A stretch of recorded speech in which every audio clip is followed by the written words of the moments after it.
Welcome back again. This is Module 4 of Introduction to Project Management Principles and Practices, University of California, Irvine. And again, I'm Rob Stone. We're still in planning. We're going to talk about human resources. We've put our project together now. We've defined what the project is. We've figured out how we're going to do this project. Now we figure out who is going to do this. We have to put all the people on this project. There are two general categories of responsibilities you have as a project manager when you're working with human resource issues. One, you have to figure out what your human resource needs are. Who needs to be on the project? Who do you need to have on your project team? By the time you have the project team put together, you need to have the collective knowledge to do this project. So you need all the experts to do different parts of the project. Everyone will bring something to the project, their own expertise. Not everyone's going to be able to do the entire project. You need to get a team put together so that you can get this project done successfully. Then once you get the team put together, you have to manage and lead this team. You have to actually work effectively with these people from the beginning to the end of the project, and you have to try to get them to work effectively together as well. There are two terms that we're going to be talking about. One of them is work, and one of them is duration. You'll see work written as work. You'll see it written as effort. You'll see it written as work effort, just depending on which text you're looking at. MS Project will talk about work. PMI will talk about effort. And a number of texts that you look at will talk about work effort. All three are exactly the same thing, all the same concept. Work. It's the number of labor units required to get something done. How much work has to go in to get this done? Then we're going to look at duration. Duration is one way to figure out how long it's going to take to do this work. There are two different ways to look at how long it'll take to do the work. One is duration and one is elapsed time. First, we're going to look at duration. How long are we going to take to do this work? Let's look at an example of work and duration and how they relate to each other. Work can be equal to duration. Example 1 here, option 1. Option 2, we can have duration be more than work. Or in example 3, option 3 here, we can have work be more than duration. What does that actually mean? It means that Ted has a task to do. It's almost 8 o'clock on Monday morning. We're waiting for some information from our customer so that Ted can get to work on a task that's important on this project and needs to be done. We have to have this information before Ted can start on the task. It's almost 8 o'clock Monday morning. The phone rings. Ted's walking in the door. You answer your phone and say, hello? Oh, yes, great. Wonderful. I'll let him know and we'll get started on that right away.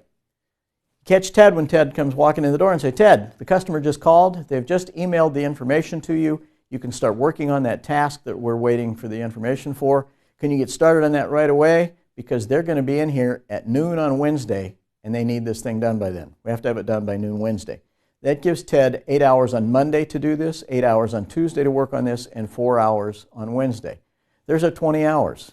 8 hours Monday, 8 hours Tuesday. We've got 16 hours worth of the work done. We do the other 4 hours on Wednesday morning. So 20 hours duration available, and we have 20 hours of work to get done. They're equal. Duration is the time that we have set aside to actually accomplish work. Now, Ted starts back down the hall and the phone rings again. Pick it up and you say, hello, yes, what? Oh, yeah, I'll let him know. Not a problem, thank you. Ted, hold on a second. The customer just called. They're not going to be here until 5 o'clock on Friday. You don't need to have this thing done till 5 o'clock Friday. Ted says, that's great. I can start on it right away this morning, and I'll have it done by Friday. I've got other things to do. I can work some other work in around all of that. I will get the 20 hours worth of work done in 40 hours. There's 8 hours on Monday, 8 hours Tuesday, Wednesday, Thursday, Friday. Each of those days has 8 hours. There's 40 hours of duration time available for Ted to do his work. He only has 20 hours worth of work to do. So in that case, duration is longer than the amount of work. Now, Ted starts back down the hall and the phone rings again and you go, oh, hi, yeah, it's nice to talk to you again. Oh, yeah, that's not a problem at all. I'll let him know and we'll get that worked out. Hang up. Ted, you got to get back here quick. We've got a big problem now. All of a sudden, they're going to be in here tomorrow morning at 10 o'clock. What are we going to do? Ted says, that's not a problem. There's only 20 hours worth of work to do on this. Jill just finished up a project and I said, hey, I might need some help on this project that I'm working on. Would you be available? And she said, yes, I can help you with that. I'll go let Jill know right away that we both need to start working on this morning right away at 8 o'clock. Ted and Jill both work on this task for 8 hours on Monday. 16 hours worth of work gets done on Monday. We still have 4 hours worth of work to do, and between 8 and 10 o'clock on Tuesday, we only have 2 hours duration, but Ted and Jill are both going to work 2 hours. So we get 4 hours of work done then. Between now, 8 o'clock on Monday morning, and 10 o'clock on Tuesday morning, we get the 20 hours worth of work done. In that case, the amount of work is longer than the duration available. These are the 3 ways that work and duration relate to each other, and this is how you start to figure out the duration on your project tasks. If you want a task to go faster, usually we can put some more people on there and it will go faster.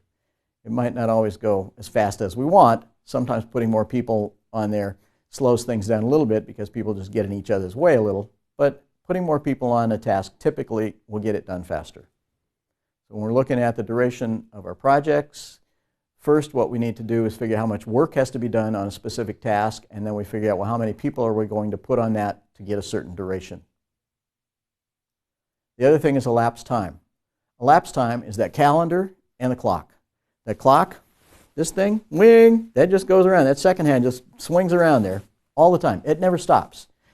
The calendar, you tear a page off of that calendar and throw it away every day. It doesn't stop. So that's real life time out there. What we've said is, instead of a week being 7 days, oh no, it's 5 days.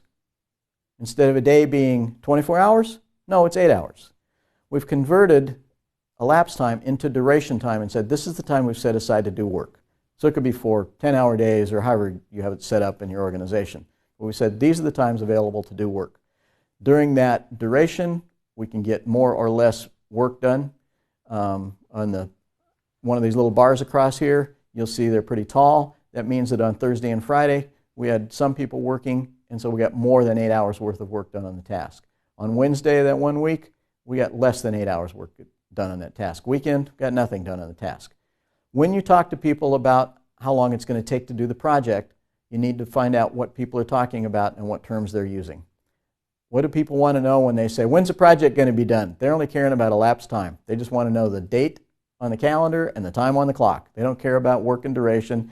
The only way that they're going to see those show up and the way they're going to worry about those is cost and time on our SQCT target that we looked at earlier on. Scope, quality, cost, and time. Work and duration will show up in the cost and time piece.